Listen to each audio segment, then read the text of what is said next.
Hi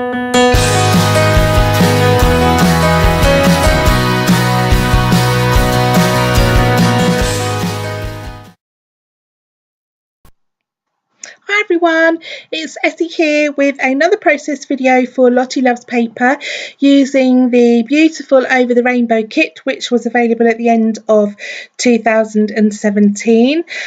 I've got that photograph there of myself and my mum at a family barbecue, and I'm going to be using the papers which were the paper pack add-on from the embellishment kit and the basic embellishment kit as well. I've got a selection of watercolour paints on the side there of my desk there.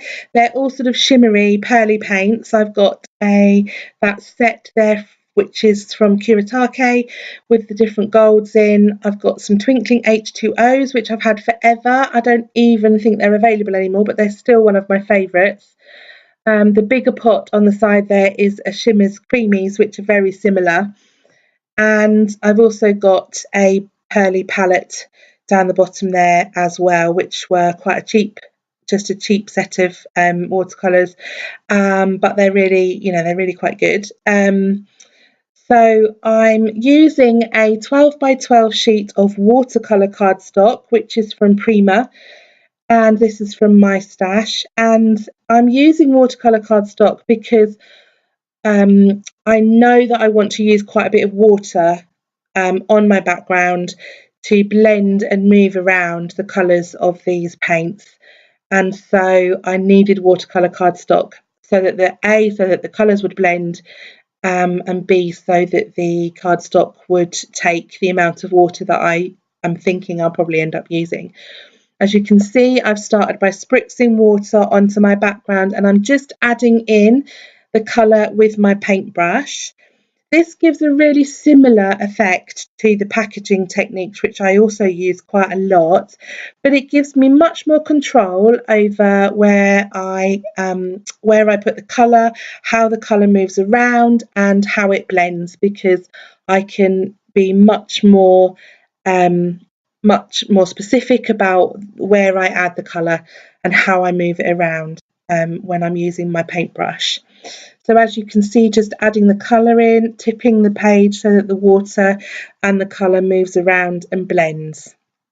And I'm using that technique because I didn't have exactly the colours I wanted, because I wanted a bit of a peachier pink than I had available. So I wanted to control the blending of the colours more. So now that's dry, I've marked where my photograph is going to sit, and I'm just using my paintbrush and a pencil to tap onto to add splatters of the same colours over the dry background. I'm adding the splatters once the paint is dry, so that they remain quite defined splatters. If I'd done it when the paint was wet, they would have blended in to the wet paint that was already there. So next I'm going to add some stamping to my background to add another layer. I've got, this is a darkroom door stamp, which has just got lots of text on, and I'm using my archival watering can ink, which is a lovely dark grey, and I just like this rather than black because it's just a bit softer, but still adds a nice definition. And I'm holding the stamp in my hand rather than on an acrylic block, so that I get quite a distressed, undefined image. It's not a solid, perfect stamping, which is the effect I want to go for on my background. I'm now going to add some texture paste for some more detail. I'm using that little stencil there with the squares on. I've got the background of my photograph is a brick wall, so I'm just adding some squares onto my background to kind of carry on that pattern on the background of my page. And I'm using Ranger white matte texture paste. And I'm now coming back in with some more little stamps. These are arrows from the Dear Lizzie Saturday collection stamp set. I'm just going to add a few of those dotted around amongst the other stamping and the texture paste. for just some smaller details. Again, using the archival watering can ink. Yeah, just placing that final one. And the stamping, the texture paste, the background is finished. I'm happy with how it looks. So I'm going to start building my layers around my photograph. I've chosen this pretty blue polka dot patterned paper, which is from the Paige Taylor Evans Whimsical collection. And I'm just cutting out the section from the back there because there are some clouds.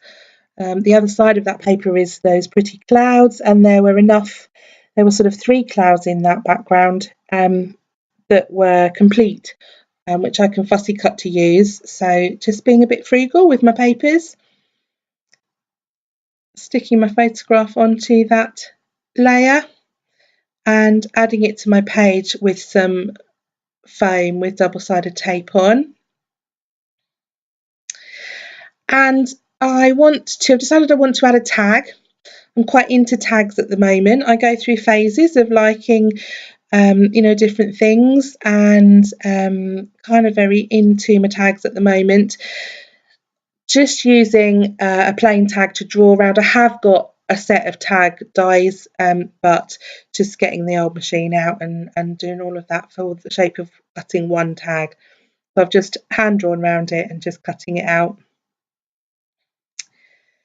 And just going to measure up and cut it down to the size I want. And then I'm also going to use the plain tag to mark the centre hole and just punch that out as well. So now I've got my tag, which is going to form the basis and the background, or the first layer of my cluster of embellishments there. And I've got this yellow frame from the Whimsical sticker sheet, which was in the Lottie Loves Paper embellishment kit, and I want to make a feature of it. So I'm adding it onto this lovely sheet of camera paper, which is from Chamel's Head in the Clouds range. And I love this. I love the paper. I love the cameras.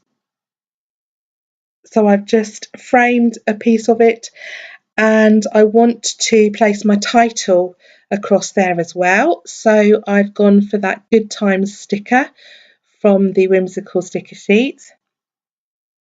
Just kind of fiddling with the placement a little, and I'm going to now just come in and ink the edges of those paper layers with the, again, watering can archival ink. Just add some definition to those papers. So I'm going to stick my tag down. I'm going to use some Tombow wet glue. I find wet glue works better when I've got a mixed media background than double-sided tape. Just adding the glue on the background there and sticking that down.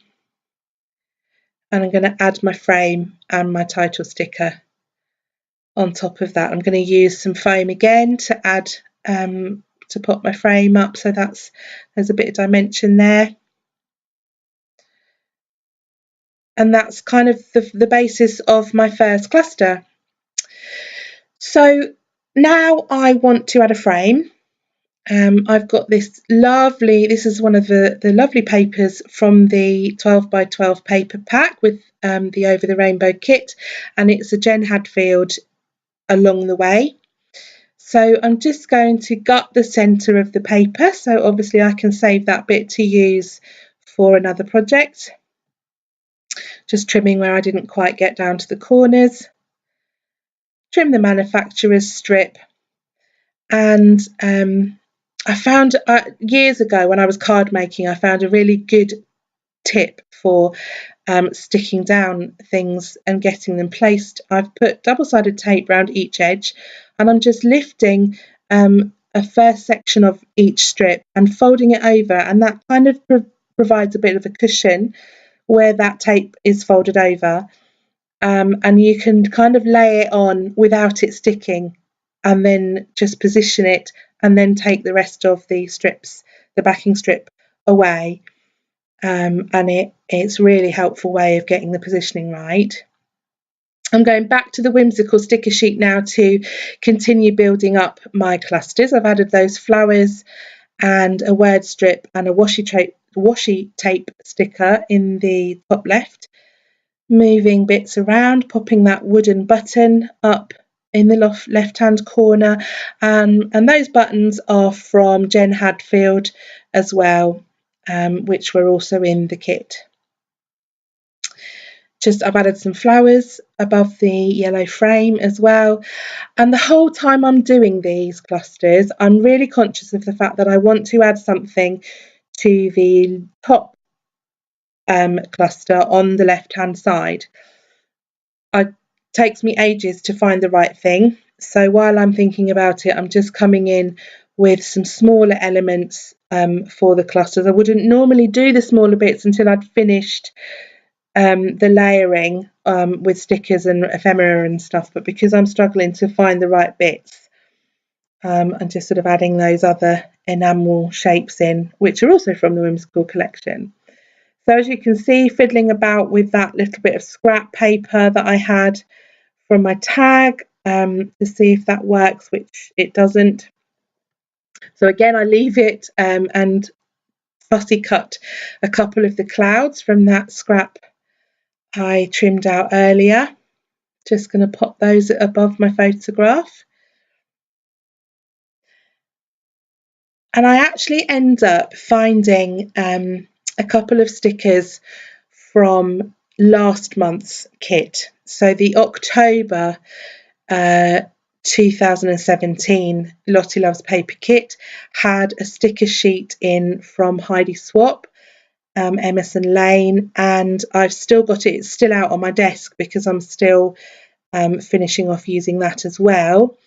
And I end up popping a couple of stickers from that sticker sheet onto this layout as well.